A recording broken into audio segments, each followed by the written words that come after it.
থাকি। বেগম খালেদার জন্য সবচেয়ে বড় ট্র্যাজেডি হলো যে তারা রাষ্ট্রের গুরুত্বপূর্ণ ব্যক্তি ঘোষণা করছে, যে নাকি দুইবারের প্রধানমন্ত্রী, যে নাকি শহীদ রাষ্ট্রপতির ওয়াইফ, দুইবার বা তিনবারের প্রধানমন্ত্রী, তারপরে উনি একজন বিধবা পত্নী মুক্তিযোদ্ধার, তার রাষ্ট্রের এই মুমূর্ষু অবস্থায় যখন মৃত্যুর সন্ধিক্ষণে তখন বলতে হইল উনি গুরুত্বপূর্ণ ব্যক্তি। কারণটা কি? বেগম খালেদা জিয়া গুরুত্বপূর্ণ ব্যক্তি, এটা আমাকে বলতে হবে। আর বলবে যখন এই দলটা কি করছে এতকাল, শেখ হাসিনা না হয় জুলুম করছে, ফ্রম ডে ওয়ান কেন চাওয়া হয় নাই যে উনি রাষ্ট্রের গুরুত্বপূর্ণ ব্যক্তি?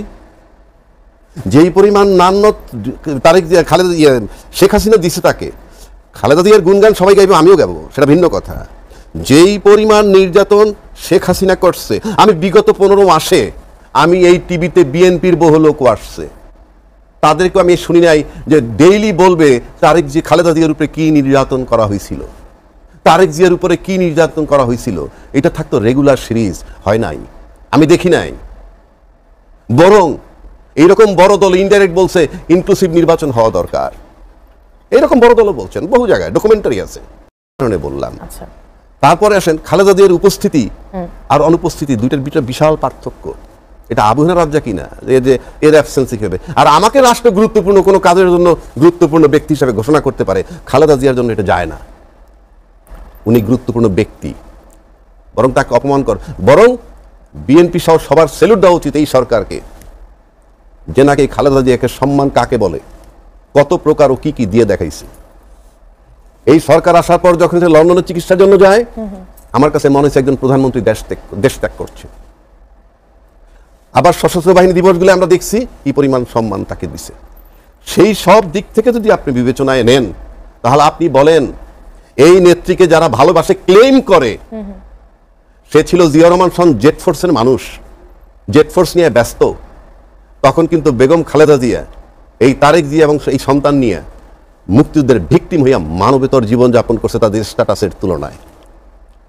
সেই খালেদা জিয়া যখন মইনুল হোসেন রোড থেকে বের করে দেয়, গোটা বিএনপি তাকায় তাকায় দেখছে। সেই জিয়াউর রহমানের যখন খেতাব টেনে নিয়ে যায়, দেশের সমস্ত মুক্তিযোদ্ধার চেতনা নিয়ে যারা অস্থির, তারাও তাকায় তাকায় দেখছে। এটা আমার কাছে খুব ব্যথার জায়গা। কেন? জিয়াউর রহমানের টাচে আমি জীবনে 2বার টাচ পাইছি। আমি ইস্পানিতে পড়তাম, উনি একবার আমার ক্লাসে গেছিল। আরেকবার আমি বিজ্ঞান মেলায় আসছি ঢাকায়, আমি ওনার কাছ থেকে একটা পুরস্কার গ্রহণ করছি। আর বেগম খালেদা জিয়া তার পাশে বসে আমি একবার ইফতার করছি। উনি তো এই জন্য আমাকে খুব কষ্ট দেয়। দুইটা লোক অসাধারণ পার্সোনালিটিওয়ালা, সেখানে তাদের মূল্যায়ন সবচেয়ে কম হয়েছে কোথায়? আজকে তারেক জিয়া যখন বললেন যে আমি আসতে পারতেছি না, একক সিদ্ধান্ত নয়, আমার একক নিয়ন্ত্রণাধীন নয়, একক নিয়ন্ত্রণাধীন নয়, 1 নম্বর। 2 নম্বর, আমি ডিসক্লোজও করতে পারতেছি না। কেন? এত বড় একটা দল কি করলো এতদিন? সাথে সাথে সরকার কিন্তু রেসপন্স করছে। সরকার বলল যে ট্রাভেল পাস চাহিদা মাত্র দিব, একদিনের মধ্যে ব্যবস্থা আমরা দিব। 1, 2 নিরাপত্তার দায়িত্ব আমরা নিব, নিরাপত্তা দেওয়া হবে। তার মানে কি? সরকার হিসাব করছে আমরা যেন ব্লেমে না পড়ি, ক্লিয়ার করে দিল। তাহলে এত বড় একটা দল, তারেক জিয়ার এই বক্তব্যের পরে আজকে পর্যন্ত পদক্ষেপটা কি? সম্প্রতি আমরা নিউজ পাইলাম তারেক জিয়া দেশে ফেরা না ফেরা তাদের পারিবারিক ব্যাপার, এবং তারা সে ফেরত না আসলেও নির্বাচনের ক্ষেত্রে কোনো বাধা হবে না। ওই অর্থে বলছি আমি, 2 জন রাষ্ট্রপতির সন্তান, মুক্তিযুদ্ধের একজন অন্যতম সৈনিক, বীরুত্তম পাওয়া, এবং মুক্তিযুদ্ধের ভিকটিম মহিলা খালেদা জিয়ার কন্যা, ছেলে, একটা বিশাল পরিচয়। তারেক জিয়া শুধু ব্যক্তি, রাজ্জাকির মতো ব্যক্তি নন। বাট সেই তারেক জিয়া যখন বললেন এতদিন পর, দীর্ঘ 16-17 বছর পর যখন বললেন যে আমার আশাটা আমার একার সিদ্ধান্ত নয়, এবং কেন আসতে পারতে সেটা ডিসক্লোজ করা কঠিন আমার জন্যে, অবারিত নয়, ঠিক তখন যখন বার্তা আসেই যে তারেক জিয়া ফেরত আসা কি না আসা সেটা তার পারিবারিক সিদ্ধান্ত, এবং সে যদি ফেরত নাও আসে সেটা নির্বাচনের জন্য অন্তরায় কিছু হবে না, কথাটা এসেছে নাকি জানেন না? রাজাকি ভাই বলছেন বিএনপি দল হিসেবে কি করেছে?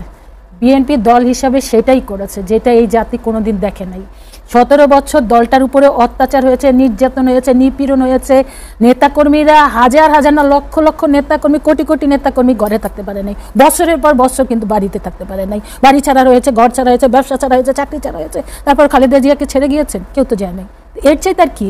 একটা দলের সবচেয়ে সারাক্ষণ কি খালেদা জিয়া, এই খালেদা জিয়া, এটা যদি আমরা বলি সেটা তো ওনাদেরই পরে মাথা পেতে হবে যে ও খালি দল ছাড়া। এটা তো আমাদের শুনতে হয়েছে যে বিএনপি তো বিএনপির ওই নেতা নেত্রী ছাড়া আর কিছু বলে না, সেটাও তো আমাদের শুনতে হয়েছে কখনো কখনো, যদি কখনো বলতে গিয়েছি। কাজেই আমরা বলতে চাই না, এটা আমরা বলবো কেন? বৃক্ষ তোমার নাম কি, ফলে পরিচয়, জাতি এখন দেখিয়ে দিচ্ছে যে আমরা আমাদের দল কি এবং আমাদের নেত্রী কি। মানুষের ভালোবাসা তো আর এমনি এমনি আসে নাই, এই জন্য তার যে বিরাট স্যাক্রিফাইস, সেই জন্যই তো এসছে। এবং বলেছেন যে কি অন্তর্বর্তীকালীন সরকার তাকে ধন্যবাদ তাকে গুরুত্বপূর্ণ ব্যক্তি হিসেবে তাকে ডিক্লেয়ার দিয়েছেন। এটা আমরা কেন দিই নাই? আমরা কেন দিব? আমরা তো জানি আমাদের নেত্রী সবচেয়ে গুরুত্বপূর্ণ ব্যক্তি, কারণ আমাদের নেত্রী হচ্ছেন সেই নেত্রী, তার জীবনে কোনো পরাজয় নাই। বাংলাদেশের তিনবার নির্বাচনে 5টি আসন থেকে যেখানে তিনি নির্বাচন করেছেন সেখানেই কিন্তু তিনি বিপুল ভোটে জয়লাভ করেছেন। এবং আমরা জানি যে আমাদের নেত্রী, দেশনেত্রী বেগম খালেদা জিয়া জীবনে জেনে শুনে কোনোদিন কোনো অন্যায় কাজটি তা কখনো করেন নাই এবং অন্যায়ের সাথে কখনো আপোষ করেন নাই।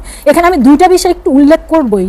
দেখেন 111-এর সময় আমি একটা বিষয় এখানে উল্লেখ করতে চাই। আমার মনে আছে আমাদের দেশনেত্রী বেগম খালেদা জিয়াকে আপনারা জানেন ওই যে সংসদ ভবন এরিয়াতে সাব জেলে রাখা হয়েছিল এবং ডিটেলস আবার আমাদের কেন্দ্রীয় কমিটির একটা সভা হয়েছিল, সেখানে ডিটেলস বলেছিলেন। তো কিন্তু আন্দাজ করছিলাম সেটা হলো আমাদের প্রথমে আমাদের অ্যাক্টিং চেয়ারম্যান জনাব তারেক রহমানকে যখন গ্রেপ্তার করা হলো তখন কিন্তু তিনি পরিপূর্ণ একদম সুস্থ, মানে কি বলবো, একদম তরতাজা, মানে একদম তারুণ্যে ভরপুর একজন নেতা। হ্যাঁ, তো আমাদের তাকে নেওয়া হলো, আরাফাত রহমান কোকো ভাইকে নেওয়া হলো। কিন্তু আমরা ওই সময় কিন্তু নেতারা যেতে পারি না, আমরা কিছু নারী এমপিরা যেতাম জজ কোর্টে, হাইকোর্টে, যেখানেই হতো, মানে হাজিরার সময় থাকতো, আমরা শত প্রতিকূলতার মধ্যে ওখানে যেয়ে হাজির হতাম। তো একদিন দুদিন এরকম গেলাম, এরকম 3-4 দিনের দিন দেখি যে আমাদের অ্যাক্টিং চেয়ারম্যান জনাব তারেক রহমান 2 পুলিশের হাতে, মানে ঘাড়ে এই করে উনি কুকাচ্ছে আর সিঁড়ি দিয়ে উঠাচ্ছে, মানে উঠতেছে। তো আমরা গেলাম কি ব্যাপার। পরে মানে উনি কোনো শুধু ব্যথাই করছে। পরবর্তীতে উনি যখন মানে কোর্টে স্টেটমেন্ট দিয়েছেন তখন উনি বললেন যে ওনাকে এত নির্যাতন করেছে, উপরে ওনাকে বেঁধে ওখান থেকে ফেলে দিয়েছে, যাতে ওনাকে মেরে ফেলে একটা ভিডিও ফুটেজ দেখেছিলাম, মেরে ফেলে দেওয়ার জন্য। আমরা জানতে চাচ্ছি কথা আছে না রাখি আলম আসলে কবে না। তো পরবর্তীতে ম্যাডাম বলেছে যে ও তার ওই 2 সন্তানকে সামনে রেখে ওনাকে শর্ত দিয়েছিল, আপনি সন্তান চান না এই দেশে থাকতে চান। তখন ম্যাডাম নাকি অঝরে, এটা আবার অন্যান্য নেতারা আমাদের বলছে, অঝরে কান্না করেছেন। কান্না করে পরে বলছে আমি কি জানি, আমি সন্তানকে আল্লাহর হাতে ছেড়ে দিলাম, আমি এই দেশেই থাকবো, আমাকে এই দেশ থেকে কেউ, আমার ঠিকানা এই দেশে, এই মরতে হলে এই দেশেই মারবো। এই হচ্ছে বেগম খালেদা জিয়া, এত স্যাক্রিফাইস। আমার সব এমনি হন নাই। তো এই যে আলোচকরা যেটা বলেছেন, ওনারা তো বলেছেন একটু দূর থেকে দেখে, আর আমরা তো প্রতিটা মুহূর্ত ম্যাডামের অ্যাক্টিভিটিস দেখেছি।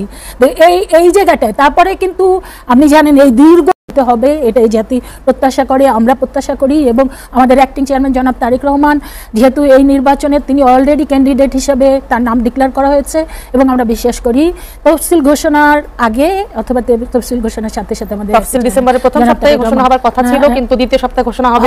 এগুলো নিয়ে আমরা আপনার সাথে আরো আলোচনা করব। রাজনৈতিক কর্মী হিসেবে আমি গসিপে বিশ্বাস করি না, এজন্য আমি কোনো গসিপ শুনিও না, গসিপের মধ্যে আমি আলাপও করি না। কিন্তু আমি যেটা বলতে পারি, জনাব তারেক রহমান ইস্যুতে আমি এটা আরো কয়েক জায়গায় বলেছি, আমি এখানেও একই কথা বলি। সেটা হচ্ছে যে আমার একটা ভিন্ন আকাঙ্ক্ষা ছিল যেটা ঘটেনি। যেমন ধরেন, মানে কল্পনা করেন 5 তারিখ রাত্রে ওনার সাথে যখন ছাত্র সমন্বয়করা নাহিদ ইসলাম সহ ওনার সাথে যখন ভিডিও কনফারেন্সে কথা বলতেছেন যে আমরা আসলে এরপরে কি করব, ওনাকে কিছু আলোচনা এবং কিছু প্রস্তাব দেওয়া হচ্ছে, তখন আমি যেটা আশা করছিলাম, কিন্তু আমার যেটা আক্ষেপ, যেটা হয়নি, যে উনি ওই মুহূর্তে বলবেন যে ঠিক আছে আপনারা কলটা কাটেন, আমি নেক্সট ফ্লাইটে আমি বাংলাদেশে ব্যাক করতেছি, হোয়াট এভার ইট ইজ। মানে পৃথিবীর, মানে বাংলাদেশের ইতিহাসের সর্বনিকৃষ্ট ফ্যাসিস্ট বিদায় হয়ে গিয়েছে, এবং দেশে ওই সময় আমাদের আসলে লিডারশিপ দরকার।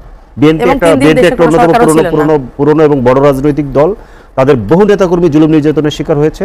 ওই সময় আমাদেরকে একটা লিডারশিপ দরকার, এবং এটা একটা যৌথ নেতৃত্ব দরকার। মানে বাংলাদেশকে ওইখান থেকে বের করে নিয়ে একটা নতুন জায়গায় নিয়ে যাওয়ার জন্য একটা যৌথ নেতৃত্ব ছাড়া এটা হবে না। ওনার যে ধরেন অ্যাবসেন্স, এই অ্যাবসেন্স আসলে বাংলাদেশকে অনেকখানি ভোগাইছে বলে আমি মনে করি। কোন জায়গা থেকে ভোগাইছে সেই জায়গাগুলো আমি বলবো। আর একটা জিনিস আমি বলে রাখি, এখন এই বিষয়টা নিয়ে অনেক বেশি আলোচনা হচ্ছে, যেহেতু বেগম খালেদা জিয়া অসুস্থ, উনি কি হবেন আমরা জানি না। তো এখন আসলে এটা একটা মা ছেলে সম্পর্ক নিয়ে ধরেন এই ইয়েটা হচ্ছে, কিন্তু আমি এই কথাটা কিন্তু মোটেই মা ছেলের জায়গা থেকে বলছি না।